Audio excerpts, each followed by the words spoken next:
சரி ஓகே. எப்படிடா வந்து கவுண்டர் பண்ணோம் அப்படின்னு பார்த்தீங்கன்னா, இந்த பேட்டிங் ஆடுற டீம் 20 ஓவருக்கு அப்புறம் பேட்டிங் ஆட வராங்கல்ல, அவங்க வந்து விக்கெட்ஸ் உடாம இதே 30 ஓவர்ஸ்ல 170 ஃபார் 2ன்னு முடிச்சாங்கன்னு வச்சுக்கோங்களேன். அதாவது பெருசாலாம் அடிக்கல. ஒரு 75 ரன்ஸ் அடிக்கிறாங்க. ஒரு 170, 160 எடுத்துறாங்கன்னு வச்சுக்கோங்களேன். 75 ரன்ஸ் அடிக்கிறாங்க. விக்கெட்ஸ் எதுவுமே விடல அப்படின்னா, அப்போ பார்த்தீங்கன்னா அந்த ஸ்கோர் ஆப்போசிட் டீமுக்கு வந்து 220, 230 அளவுக்கு கூட போகும். 30 ஓவர்ஸ்ல. Which is fair enough. சரிங்களா?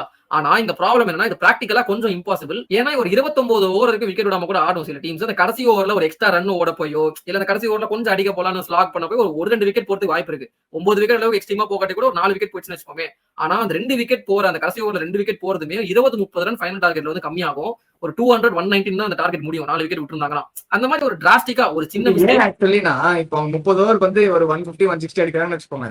அந்த விக்கெட் வந்து 9 விக்கெட் விட்டாங்கன்னா அப்புறம் மிச்சம் 50 ஓவர் மேட்ச்ல மிச்சம் 20 ஓவருக்கு விக்கெட்டே இருக்காது விளையாடுறதுக்கு. அந்த மாதிரி ஒரு கால்குலேஷன். ஆமா. அதை பேஸ் பண்ணி கொஞ்சம் வந்து ரன் குறைச்சிருவாங்க. ஆமா. ஆனா அந்த விக்கெட்ஸ் விட்டது காரணமே வந்து ஓவர்ஸ் குறைச்சதுனாலன்ற ஒரு கால்குலேஷன் அவங்க கன்சிடர் பண்ண மாட்டாங்க. சோ தேர்ட் சினரியோல வந்து நம்ம பாக்குறதுக்கு முன்னாடி இந்த டிஎல்எஸ் மெத்தட்ன்றது வந்து கிரவுண்ட் ஸ்டாட்ஸ் எல்லாம் எடுத்துக்கோங்க. கிரவுண்ட் ஸ்டாட்ஸ் அந்த கிரவுண்ட்ல முன்னாடி எடுத்த ஸ்கோர்ஸ் எல்லாம் வந்து வச்சு ஆவரேஜ் ஸ்கோர் சொல்லணும்னு வச்சுக்கோங்களேன். பட் இருந்தாலும் அந்த பிச்சுக்கு ஏத்தாப்புல அந்த ஸ்கோர் சொல்லவே சொல்லாது. இப்போ உதாரணத்துக்கு ஒரு பிட்ச் இப்ப நான் ஒரு எக்ஸாம்பிள் சொல்றேன். இதே மாதிரி ஒரு டே மேட்ச்ங்க. சரிங்களா? டே மேட்ச்ல ஃபர்ஸ்ட் பேட்டிங் டீம் ஆட வருது. நீங்க கிரிக்கெட் ஃபாலோ பண்ற ஒருத்தர் கண்டிப்பா உங்களுக்கு தெரியும். டே மேட்ச்ல when the pitch were under cover early morning moisture ஒரு விஷயம் இருக்கும். ஃபர்ஸ்ட் ஒரு 5-10 ஓவர்ஸ் வந்து பவுலிங் வந்து ரொம்ப ஒரு எப்படி சொல்ல ஒரு டிஃபிகல்ட்டான ஒரு பிட்சா இருக்கும். சீமர்ஸ் வந்து எக்ஸ்ட்ராக்ட் பண்ணுவாங்க எக்ஸ்ட்ரா சீம். அதனால நீங்க ஃபர்ஸ்ட் பேட்டிங் டே மேட்சஸ்ல பாத்தீங்கன்னா ஃபர்ஸ்ட் பேட்டிங் ஆடுற டீம் வந்து கொஞ்சம் பார்த்து ஆடுவாங்க. விக்கெட்ஸ் நிறைய விட்டுருப்பாங்க நீங்க பாத்திருப்பீங்க. சரிங்களா? அது காரணம் அதுதான். அந்த ஒரு ஏர்லி மார்னிங் மாய்ஸ்சரை வந்து சீமர்ஸ் வந்து எக்ஸ்ட்ராக்ட் பண்ணி பவுன்ஸ் வந்து கொஞ்சம் அன்ஈவனா இருக்கும். 10 ஓவர் முடிஞ்சதுக்கு அப்புறம் அந்த பிட்ச் வந்து கொஞ்சம் ஈஸ் அவுட் ஆயிடும். பேட்டிங் ஃப்ரெண்ட்லியா மாறும். இதுக்கு ஏத்தாப்புல இதே சினேரியோல இதே ஆப்கானிஸ்தான் இதே 10 ஓவர்ல அந்த பிட்சை வந்து கொஞ்சம் ரீட் பண்ணிட்டு 15 ஃபார் 0 ஆடி இருக்காங்க. அதுக்கப்புறம் அடுத்த ஒரு 10 ஓவர்ல வந்து கொஞ்சம் ஆக்சிலேட் பண்ணி 35 ரன் அடிச்சு 20 ஓவர்ஸ்ல 50 ஃபார் 0 இருக்காங்க. இது வந்து ஆக்சுவலி ஸ்பீக்கிங் அந்த ஓடிஐ மேட்சுக்கு ஒரு நல்ல ஸ்கோர். ஏன்னா அடுத்த 30 ஓவர்ல 210 ரன்ஸ் கூட அடிக்க முடியும்.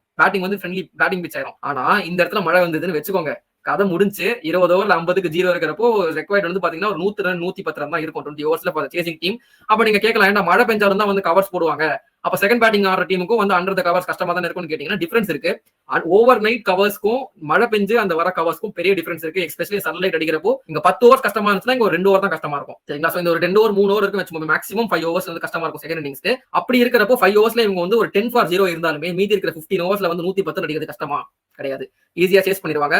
சோ இந்த மாதிரி பிட்சை வந்து கன்சிடர் எடுத்துக்காது.